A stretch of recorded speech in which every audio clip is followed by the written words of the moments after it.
Oi, boa noite a todos, estudantes da segunda série, sejam bem-vindos à aula de filosofia de hoje. Nós começamos a fazer uma coisa diferente hoje, então peço que você, Guilherme, Gustavo, deem as boas-vindas a Yasmin e o Guilherme, que são professores, tá? Eles vão aprender com a gente na nossa sala. Professor Yasmin, professor Guilherme. Boa noite, gente. Boa noite, Guilherme. Boa noite, Gustavo. Então, Boa noite, nossa Yasmin. Boa noite, aula... Seja bem-vindo, Juan, à aula de filosofia. Então, agora nós estamos extremamente empoderados. Temos 3 professores aqui na segunda série, tá? A nossa aula, ela vai ter 2 atividades, tá? Vai ser 2 momentos em que nós vamos parar a leitura do roteiro para que a gente possa fazer uma roda de conversa, tá? Que a gente possa trazer a nossa opinião. Então, vai acontecer isso hoje, que é o principal. Antes da gente começar, enquanto a gente aguarda a chamada, são os 10 primeiros minutos, eu vou mostrar para vocês a sala de aula e vou tentar lembrar um pouco daquilo que nós estudamos, tá? Porque tem uma coisa importante na nossa pesquisa, que é o diário de bordo, tá? Então, eu estive falando com alguns alunos, mandando mensagens individuais, fazendo uma busca ativa, porque faz parte do meu papel, e essa busca ativa é quando vocês vão entrar mesmo na pesquisa, tá? Então, para inteirar contexto da nossa aula, antes, no mês passado, a gente ficou o mês inteiro indo para o ensino híbrido, tá? Então, tinha aulas presenciais na escola. Como é que deve ficar o diário de bordo de pesquisa? Começa aqui, tá? Na primeira atividade que nós tivemos, em que a gente tem a nossa ementa. Se vocês ficarem com alguma dúvida sobre o que fazer dentro da pesquisa, a ementa é o local que vocês vão se encontrar, tá? Então, essa aqui é a nossa bússola e são as informações gerais do nosso projeto de pesquisa. Alguns de vocês já escolheram a área que vocês vão serem mais ativos, e então tem um papel específico que vocês precisam escolher, tá? Todo mundo vai participar, a gente está fazendo com o terceiro ano junto, e cada um de vocês vai ser um líder ou na pesquisa bibliográfica, ou na produção de fanzines, ou no fórum estudantil, ou nas entrevistas, tá? Então, a gente começa o diário de bordo escolhendo quem a gente vai ser nessa pesquisa, tá? Essa é uma primeira parte importante. Lembrem-se de preencher esse formulário de inscrição, tá? Então, essa foi a primeira aproximação do nosso projeto de pesquisa. Ele está na área de ética e direitos humanos, e nós temos um problema, que é aquela pergunta que nós sempre fazemos como pesquisadores, que é o título do projeto de pesquisa. Para que feminismos hoje? Essa é uma coisa que desde que eu pesquiso feminismo há 3 anos, eu continuo me perguntando, tá? Esse é o motor da nossa pesquisa. Para que feminismo? Bom, para que a gente possa responder com um pouco mais de concretude essa pergunta, o nosso projeto de pesquisa ele começa passando por alguns conceitos mais ligados ao feminismo e outros conceitos que vão ligar o feminismo à realidade social, tá? Então, nesse primeiro roteiro de investigação, nós passamos por esse material, que estudamos o patriarcalismo e a misoginia. Vejam, uma coisa importante que vocês tenham no seu diário de bordo são as definições científicas, tá? Aqui, para a gente se lembrar, a definição científica da misoginia é uma conduta que tem o significado de uma humilhação, Então, tratam-se de comentários que discriminam negativamente o ser da mulher, ao rebaixá-la moralmente e excluir as mulheres de determinadas situações, em relação ao poder.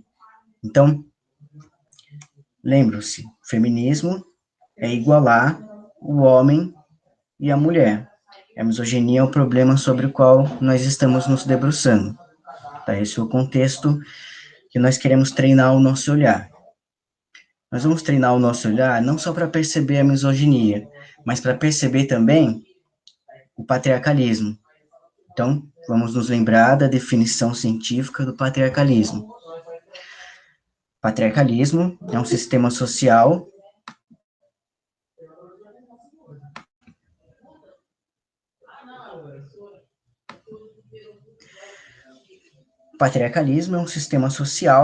de controle dos corpos.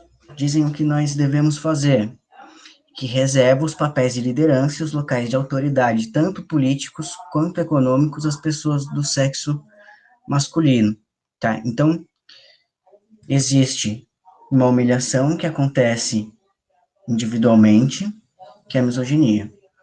E existe uma desigualdade, que é o patriarcalismo. Lembra-se, o patriarcalismo é uma causa da misoginia. Esses são os conceitos mais fundamentais da nossa pesquisa, tá? Vocês, como dignatários e signatários da pesquisa, lembrem-se de manter isso na ponta da língua de vocês, patriarcalismo e misoginia, tá? Foi o tema da nossa aula anterior. Hoje nós vamos ver um outro aspecto da nossa pesquisa, tá? Então, se antes nós estávamos investigando conceitos das ciências humanas e sociais aplicadas, nós vamos ver o que as estatísticas nos dizem sobre as consequências do patriarcalismo e da misoginia, que é a violência e um problema com a liberdade, tá? A gente vai, então, se concentrar nessa atividade, tá? Aqui a gente conversa, normal, mas as pessoas que não estão aqui, que não têm acesso, cerca de 30% da segunda série tem acesso, tá? Na escola. Vocês vão responder por esse formulário, tá? Então, vocês também contribuirão com a nossa pesquisa, colocando a sua opinião pessoal. Então, 2 momentos em que a gente vai conversar, tá? Então, se vocês permitem, se vocês estão prontos, Paola e Graciele, sejam bem-vindas à aula de filosofia. Eu trouxe 2 estrangeiros para nossa sala, para o nosso mundo, que é a professora Yasmin e o professor Guilherme, tá? Eles vão aprender com a gente, tá? Então, vistam-se de cientistas, porque nós temos professores para aprender com a gente hoje, tá?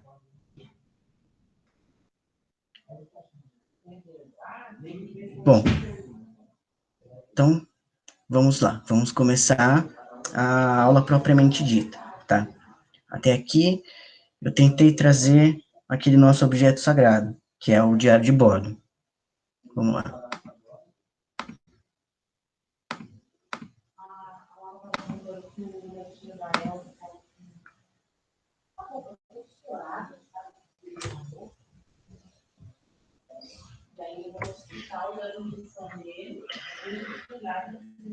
Vamos começar pelo final, que são os nossos objetivos na aula de hoje.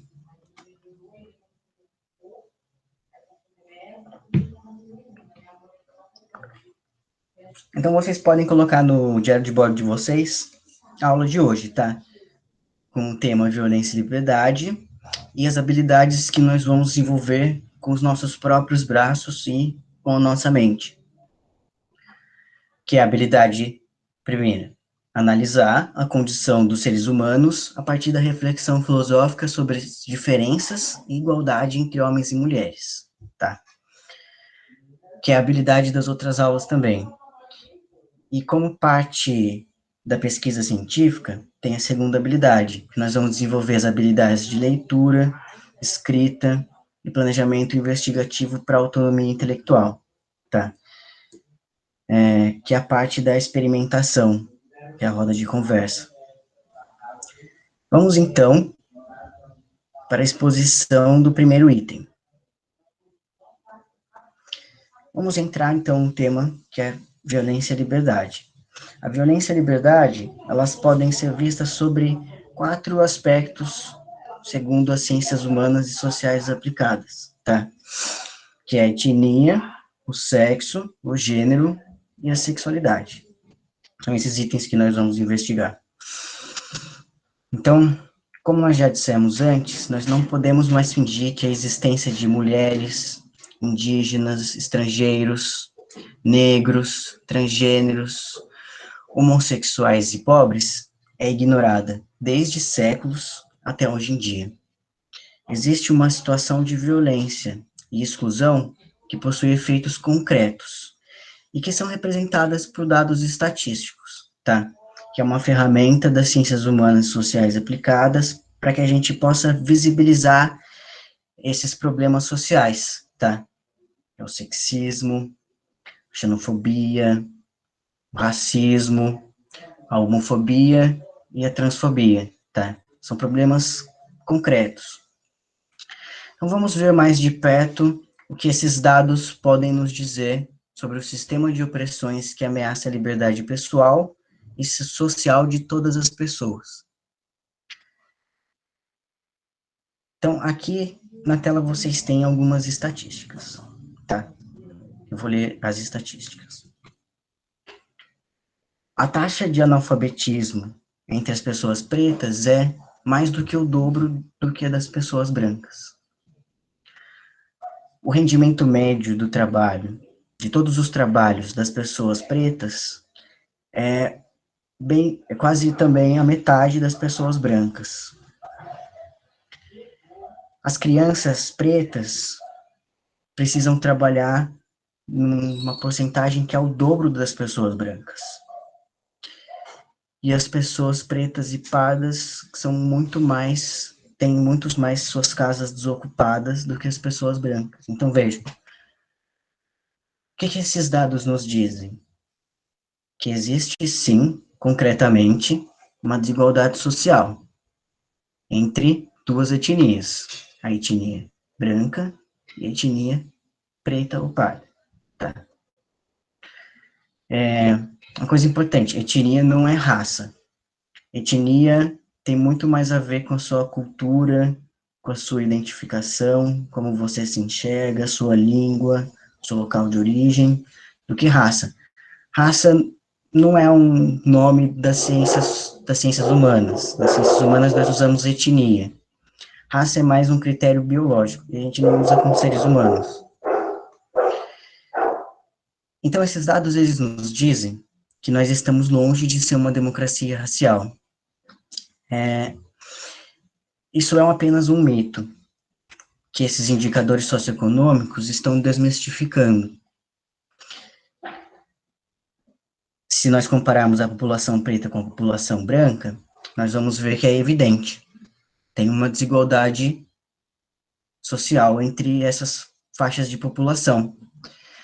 E a causa é o racismo. E o racismo, a gente sempre fala que ele é estrutural, tá? Porque o racismo não é um ato racista, não é só um acontecimento. O racismo, ele tá ligado às estruturas mais profundas da nossa sociedade, tá? Lembram-se? Nós estamos numa sociedade patriarcalista e misógina. Então, o racismo, ele é um fenômeno social que faz com que as condições materiais disponíveis para essas diferentes populações não sejam as mesmas, em termos, como nós vimos, de acesso à educação, que são os indicadores de analfabetismo. O mundo do trabalho, ele também está impregnado de racismo e desigualdade salarial, que é a diferença salarial. Como a gente vê no rendimento médio de todos os trabalhos, que é segundo a estatística. trabalho infantil também é maior entre as crianças pretas e pardas, que são representando 63,8% dessas crianças. E vejam, essa violência material segue ainda mais longe. 75% das pessoas pobres são negros e 80% dos mortos por policiais são pardos e negros. Então, vejam, existe o racismo estrutural e esses dados mostram quais são as consequências, tá? Nós vamos discutir depois que falarmos sobre o sexo.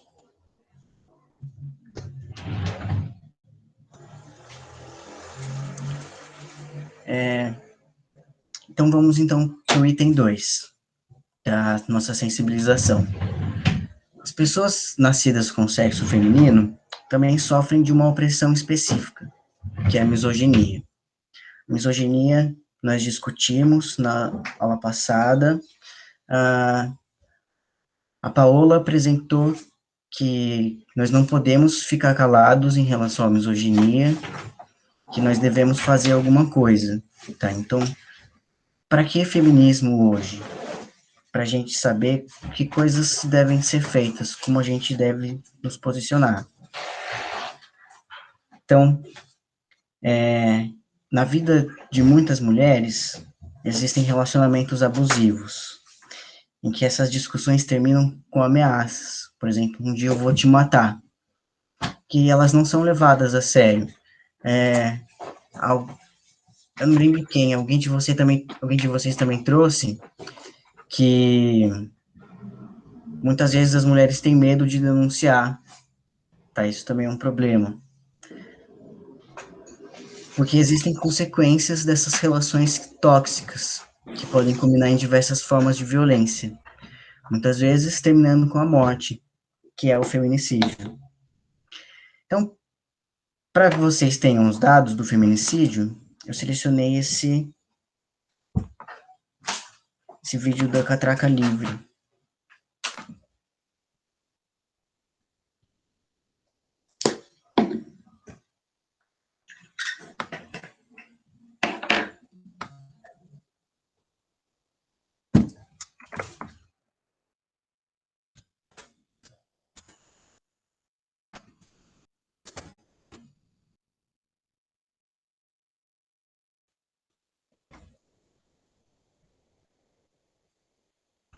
Então, ele não está mais disponível.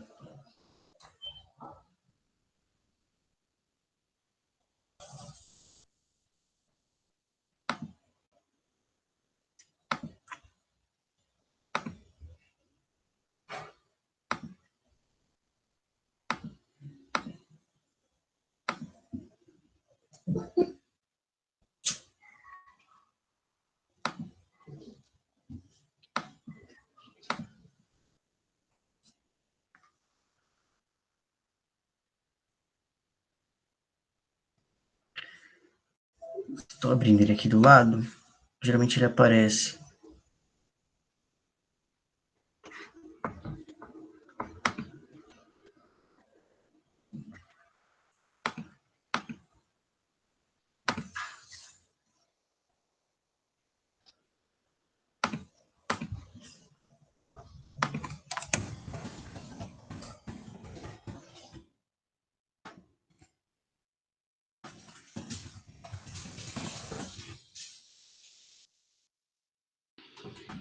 João, eu só queria dar um adendo em relação ao que você estava falando de feminismo, que da mesma forma que o racismo também é estrutural, o machismo e a misoginia, eles precisam ser estruturais também pelo controle dos corpos das mulheres, pelo controle reprodutivo, pela manutenção da mão de obra barata que as mulheres geram dentro desse sistema capitalista.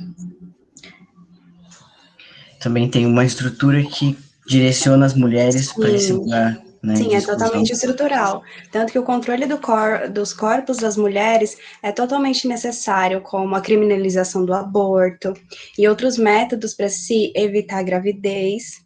justamente como a laqueadura, que uma mulher só pode fazer quando ela tem 25 anos ou 2 filhos, e que também os médicos eles podem se negar a fazer se ela tem 25 anos e nenhum filho, justamente para essa manutenção de gerar mão de obra barata dentro de uma sociedade capitalista, que é como vai haver mão de obra se não tem crianças nascendo. E também a taxa de analfabetismo é estrutural justamente em zonas mais marginalizadas, justamente para as mulheres gerarem mão de obra barata e mão de obra racializada, que como você estava mostrando nas taxas, né, os negros e pardos, eles acabam recebendo muito menos que os brancos, justamente por conta do sistema que a gente está inserido. Legal, sim. O uso de pílula anticoncepcional também é uma coisa bastante delicada. Sim, por conta das consequências que traz para o corpo de uma mulher, que todas as pílulas anticoncepcionais, que um dos riscos que são bem evidentes e que as taxas acabam subindo, né, de trombose, trombose venosa cerebral, trombose pulmonar, e isso não é passado para nenhuma mulher quando se é recomendado pílulas anticoncepcionais. E isso de se recomendar pílulas anticoncepcionais para mulheres é uma problemática, porque uma mulher ela só consegue ter uma única gestação por ano. Já um homem, se ele, por exemplo, tiver 300 parceiras sexuais durante um ano e nem ele nem elas usarem proteção, ele pode acabar gerando 300 gestações. Então, assim, é todo esse sistema do controle do corpo da mulher e a liberdade sexual do homem, que é a manutenção do poder dentro do sistema patriarcal. Sim, essas são formas de acabar com a liberdade das mulheres. Então, enquanto os homens transitam por aí livremente e fazem aquilo que bem entendem, as mulheres parece que estão acorrentadas a certas formas arcaicas de se pensar, né? Um pensamento muito retrógrado. Sim, isso também é muito visto na socialização de meninos e meninas, que se você tem crianças em casa, primos ou irmãos mais novos, você acaba vendo como uma mulher é socializada para ser recatada, para se privar socialmente, sexualmente, romanticamente falando, os homens, eles são socializados para terem essa liberdade sexual, esse direito de ir e vir que mulheres não têm, porque se a gente tenta usufruir desse direito também, tem os riscos que a gente corre nas ruas só por existir como mulheres. E vocês, alunos, vocês concordam que existe esse mundo diferente, o mundo dos homens, o clube do Bolinha, existe um mundo diferente para as mulheres?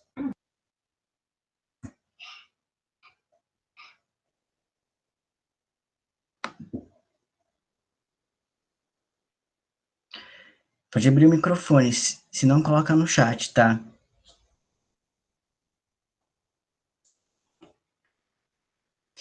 E aí, concorda ou discorda? Então, gente, eu acabei estendendo um pouco sobre o feminismo porque eu queria que vocês participassem também e dissessem da forma que vocês enxergam a sociedade que a gente está inserido, como vocês, como mulheres e homens, se veem dentro desse sistema, se vocês realmente concordam e se vocês entendem os papéis sociais que estamos inseridos e como nós, professores, queremos que vocês se manifestem em relação a isso. O Juan colocou na tarefa dele, da aula passada, que a gente devia respeitar mais as mulheres e agir sempre de forma respeitosa. A visão dele do feminismo foi isso até agora. Quer complementar, Juan?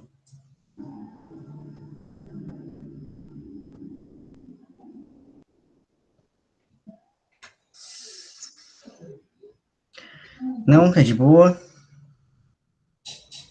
Tá, vamos prosseguir então para o vídeo que ele tá aqui. Depois a gente faz a roda de conversa, tá? Quer dizer, continuamos a roda de conversa.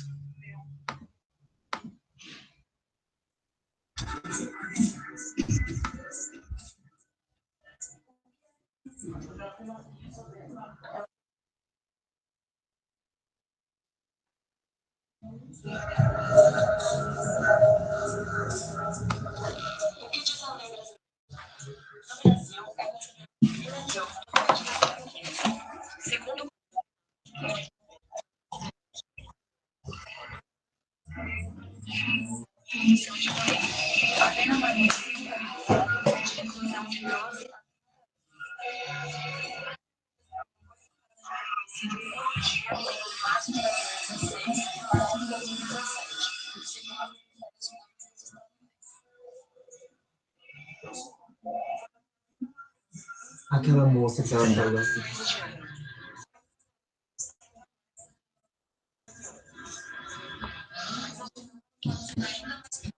A moça que estava falando é a aluna ou a professora? Os dois? Professora. Ah, tá. Vocês estão dando aula juntos? Ela é para de quê? Filha, É sua estagiária? Fala que é estagiária, viu? Legal. Eles não ouvem quando estão ouvindo o vídeo. Você permitiu ela falar? óbvio.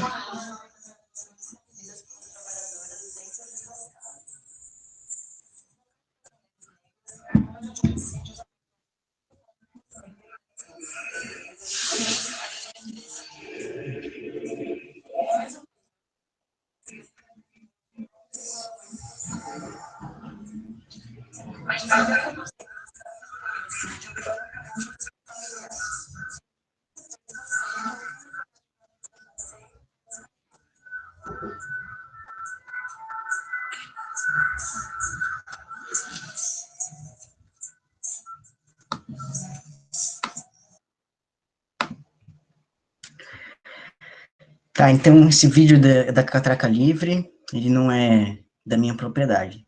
Ó, nós temos então um exercício a fazer, tá? Uma roda de conversa com o objetivo de discutir a relevância dessas estatísticas que foram apresentadas sobre a população preta e a feminina nos últimos anos. Então, eu vou colocar no chat.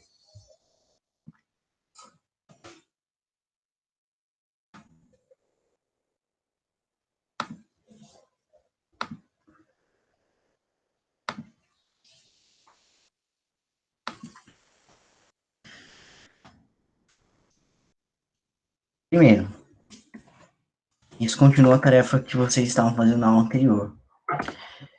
Nós não podemos ficar calados diante do racismo e do feminicídio.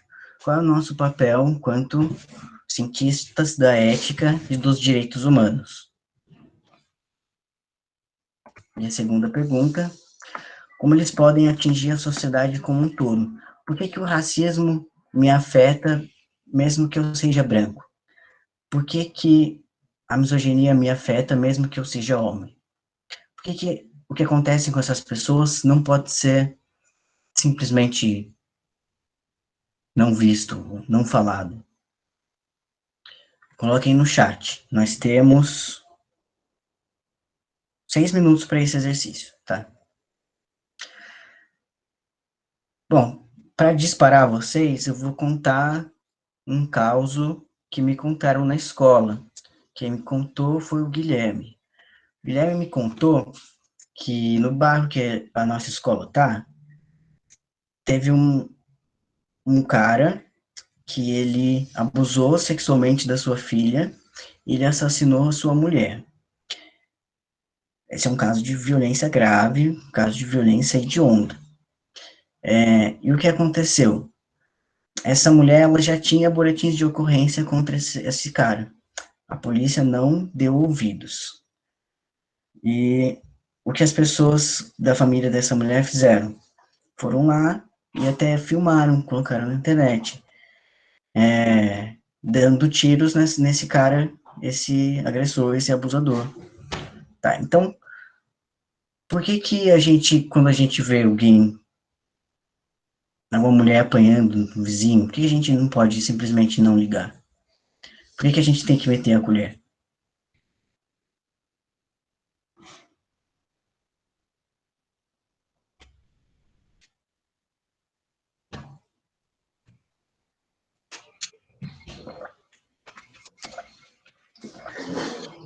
Então, a minha avó ela já me contou várias vezes que quando ela era pequena, ela nasceu em 1951, ainda no Brasil existia a lei, né, de defesa da honra, que se um homem suspeitasse que a mulher pudesse estar traindo ele ou ela não fosse virgem quando casasse, ele poderia tirar a vida dela por defesa à honra e que ele não responderia criminalmente por isso, porque estava no Código Penal, né? E isso já é um problema porque isso foi algo estruturado dentro da sociedade, né? Que antigamente também, quando a minha avó casou, ela teve que aderir somente ao nome, o sobrenome, né, do marido. E por conta disso, ela passou de ser uma propriedade do pai dela, né, a uma propriedade do marido, que restringia ela tanto socialmente, financeiramente, e também restringia o corpo dela com relação a anticoncepcionais, porque ela simplesmente não podia se precaver de gravidez, gestações indesejadas. A gente vê desde essa época a naturalização do assassinato de mulheres. Por mais que hoje em dia tenham criado a lei do feminicídio, quando a gente vê uma reportagem ou qualquer coisa do gênero, a gente sempre vê o agressor, o assassino, como romantizado. Ele cometeu um crime por amor, porque ele era apaixonado, que ele não era correspondido.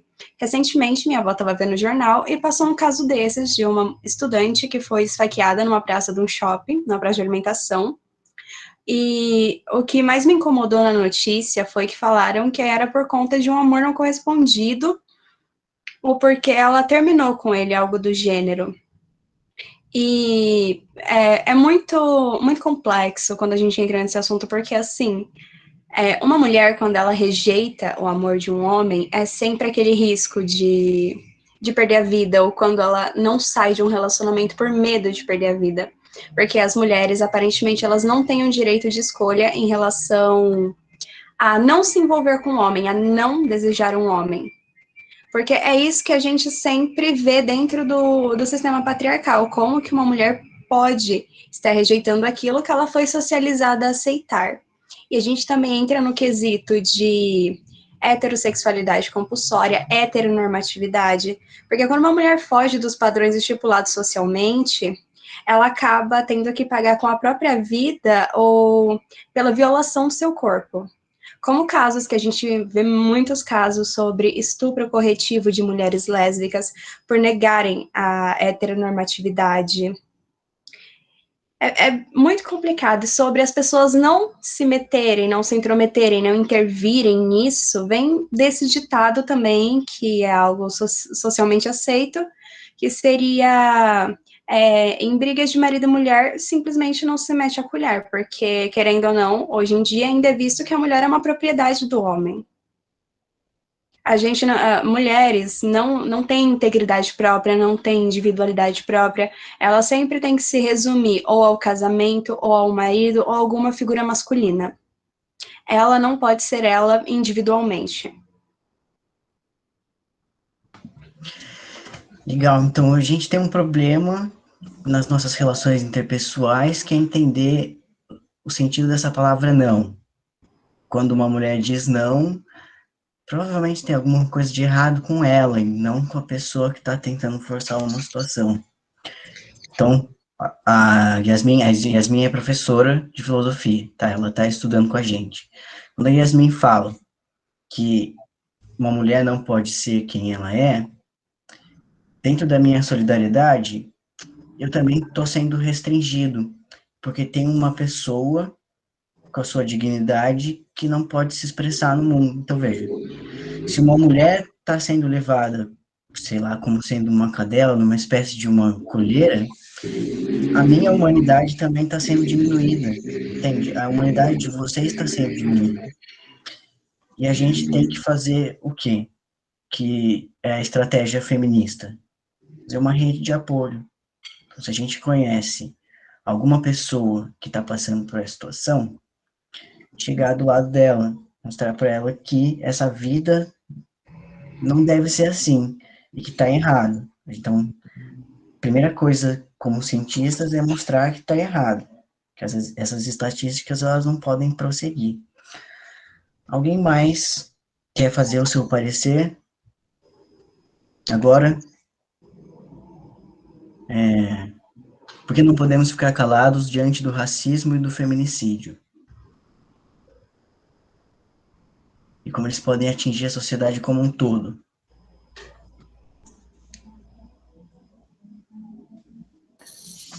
Se ninguém falar, eu tenho só um adendo ao adendo da Yasmin. Ela mencionou a legítima defesa da honra, e, infelizmente, se fosse algo que vem só da lei e tal, talvez com o passar do tempo a gente mudaria tranquilamente.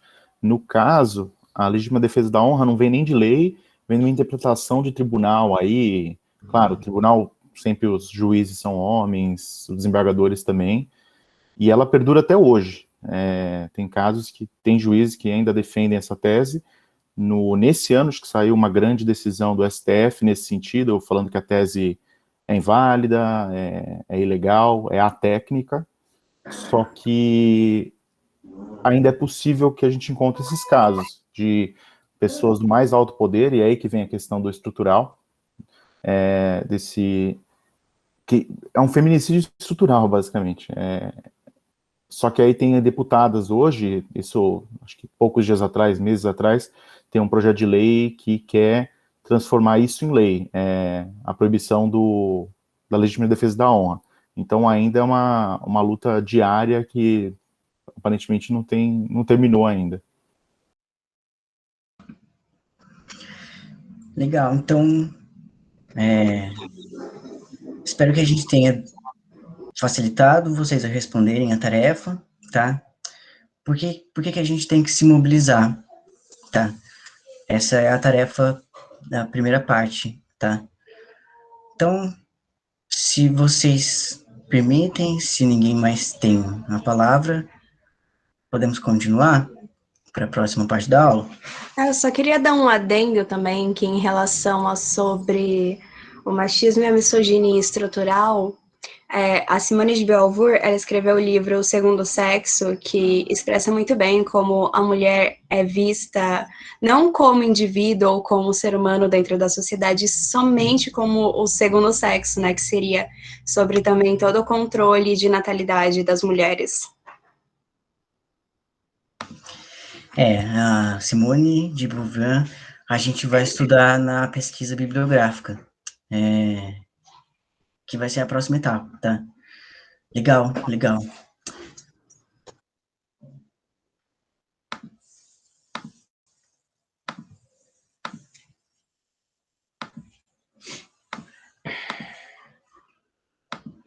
Tá, então esse foi o primeiro exercício. Vamos continuar agora no item 3, que nós veremos as estatísticas sobre o gênero. Antes das estatísticas, vamos entender qual é a diferença, porque a gente falou em sexo antes, né? Qual é a diferença entre sexo, gênero e sexualidade. Então, essas diferenças conceituais que eu vou apresentar também é uma coisa importante que está dentro das ciências humanas e sociais aplicadas, tá? Quando a gente estuda a nossa identidade, existem diversas formas da gente olhar. Uma forma mais abrangente é o sexo.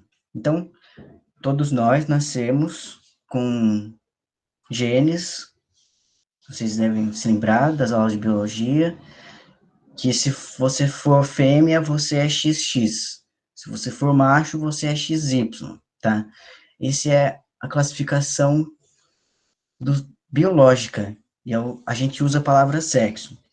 Quando eu uso a palavra gênero, eu não estou falando de uma questão biológica, eu estou falando de uma identidade, de como eu me reconheço, tá?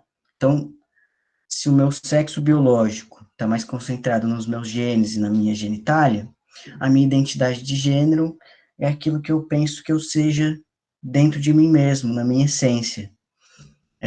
Aí sim, o gênero é homem e mulher, ou outros gêneros que existem, tá? E para vocês entenderem, existem as pessoas cisgênero, que elas se identificam com o sexo que elas nasceram e o gênero que foi atribuído, E existem as pessoas transgêneros, as pessoas transexuais, que elas não se identificam com o corpo na qual elas nasceram. Os professores novos, eles não sabem, mas eu sou um homem trans, tá? Então, eu nasci no sexo fêmea, mas eu me identifico como homem. Então, eu sou um homem trans, tá? E tem um outro conceito diferente, que é a sexualidade, que é o próximo item. E a sexualidade, ela é mais uma orientação. São as coisas do nosso coração, aquelas pessoas que eu sinto atração, tá?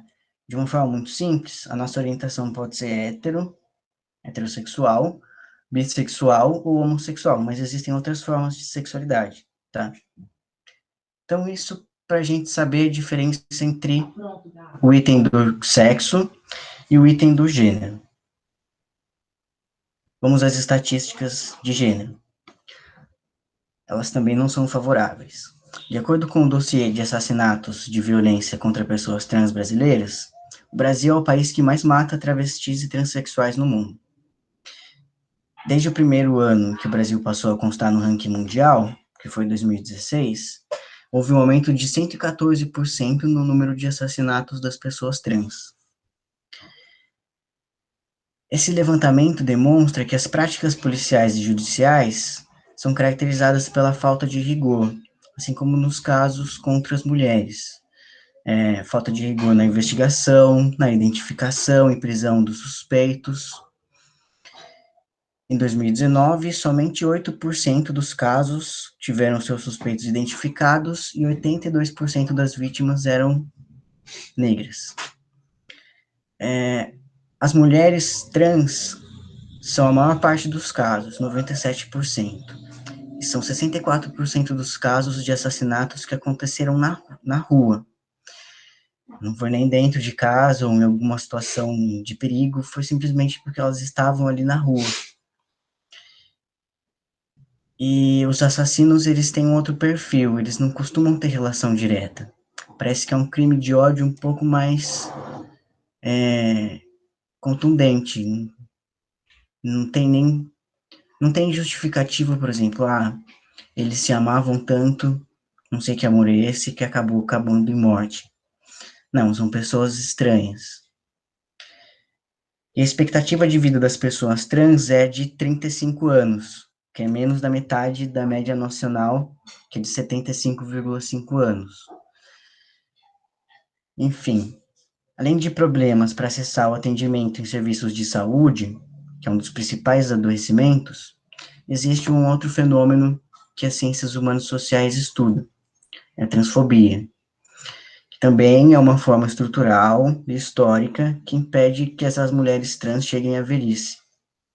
31% das vítimas de violência são mulheres trans, tá?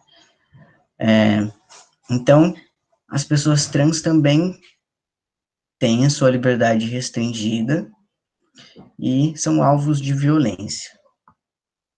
Vamos ver as estatísticas do item 4, que é a sexualidade. Até aqui nós vimos diferentes tipos de violência. Para os nossos estudos científicos, nós temos mais um conceito aqui para que vocês coloquem no diário de bordo, que é a violência no seguinte sentido: é o exercício da força física e da coação psíquica para obrigar alguém a fazer alguma coisa contrária aos seus interesses, seus desejos, o seu corpo, a sua consciência, que fazem parte da sexualidade humana, tá? Então, a violência, ela tem uma abrangência muito grande, que passa pela etnia, pelo sexo, pelo gênero e também pela sexualidade. Ó, coloquei essa estatística, que é um gráfico. A violência psicológica é o que mais acontece com as pessoas LGBT, por conta da sua sexualidade, junto com a discriminação, tá? Violência psicológica e discriminação. A violência física também é presente, abuso financeiro, violência sexual e outras violações ou assuntos que são relacionados aos direitos humanos, tá? Então, isso acontece com as pessoas por conta da sua sexualidade, por conta das suas relações afetivas. Mais 10 minutos para a gente fazer essa roda de conversa. Se antes a gente estava tentando ser solidário com as pessoas, agora nós vamos tentar promover empatia, tá? É esse exercício aqui. Vou colocar no chat também. Eu vou voltar nessa tela.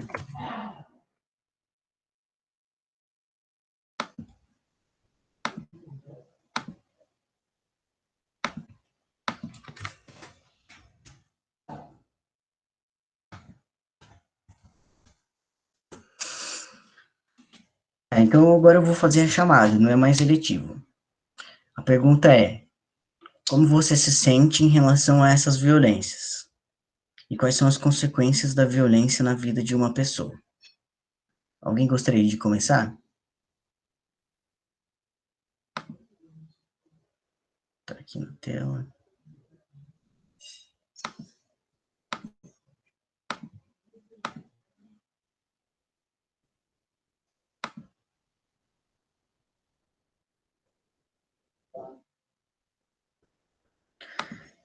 Tá, então, Graciele, por favor.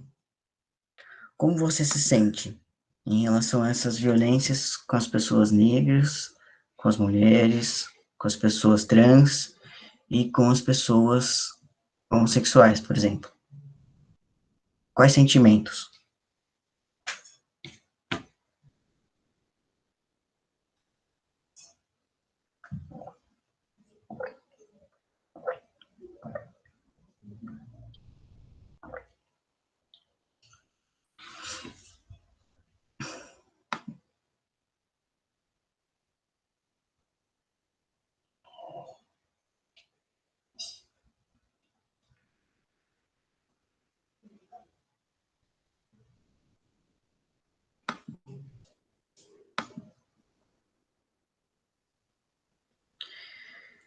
Graciele, como você se sente em relação a essas violências?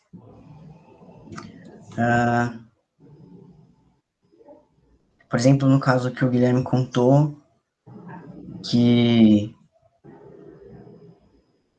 uma mulher foi violentada, uma mulher morreu, e a sua filha foi abusada, e eles mataram o agressor. Como você se sente? Quais são as consequências na vida dessa pessoa?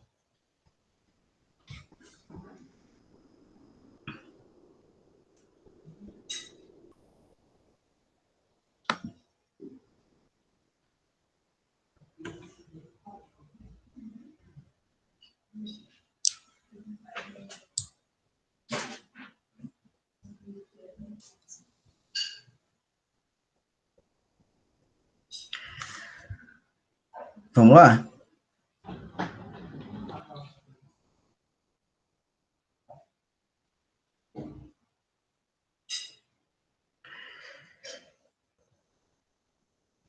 Paola,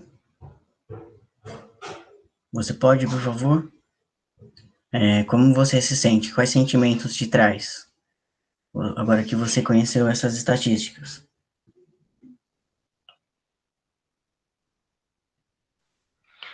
Eu acho que raiva, né? Frustração. Acho que é isso. Legal, obrigado. Gustavo, quais sentimentos você tem quando você conhece essas estatísticas de violência?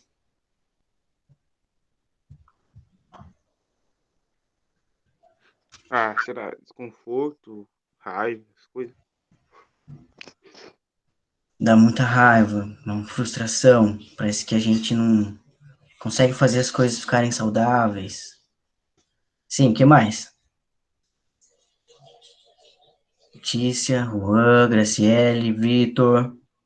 Bom, eu acho que dá raiva, indignação, muita frustração também. Eu acho que é um pouco triste você ver essa situação, né? Que não deveria acontecer. Não deveria acontecer.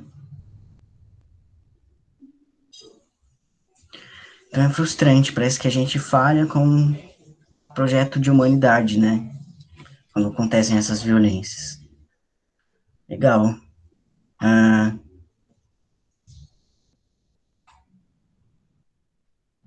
Agora, legal. Como é que uma pessoa se sente? Como é que é a vida dessa pessoa que sofreu uma violência? Qual é a consequência na vida dela? Existe um trauma? Ela fica Sim. traumatizada. Fica traumatizada.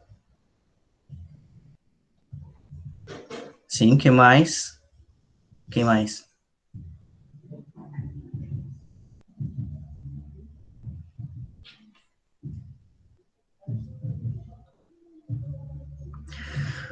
Bom, então, imagino que nós, como pessoas que prezamos pelo respeito, a gente deve sempre se posicionar de uma maneira acolhedora com as pessoas. Então, se a gente conhece alguém que passou por alguma situação de violência, talvez ela precise de uma rede de apoio, uma rede de proteção, tá?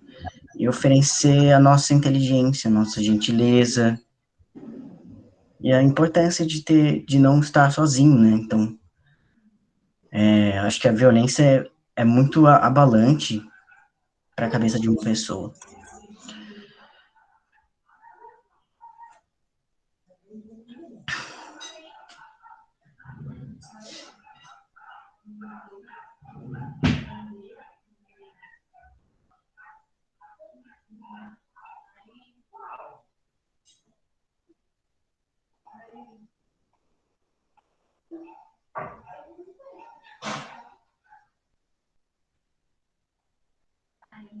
Mais alguém?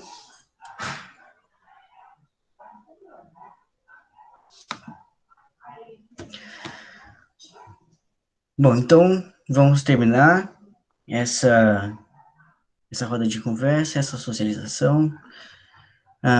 Obrigado, vocês foram muito gentis, muito atenciosos com o encaminhamento da aula. Lá no Google Classroom da nossa sala, vocês já colocaram alguns sentimentos aqui, que é a parte 2. Precisamos fazer a parte 1, construindo o diário de bordo, tá? Então, precisamos formalizar essas questões. Mesmo que vocês não tenham verbalizado, coloquem de forma escrita, tá? Lá no formulário, responde formalmente a pergunta, porque lembrem-se, somos nós que estamos construindo essa pesquisa científica. E cada material que a gente produz aqui na nossa aula, ele vai estar lá na nossa tese científica, que vai ser encaminhada para a Feira de Ciências, tá? Então, alguém tem algum comentário, alguma sugestão? Alguém quer surtar? Alguém quer desabafar? Uma hora é agora, últimos minutos da aula. Quer responder? O que não respondeu, pode falar.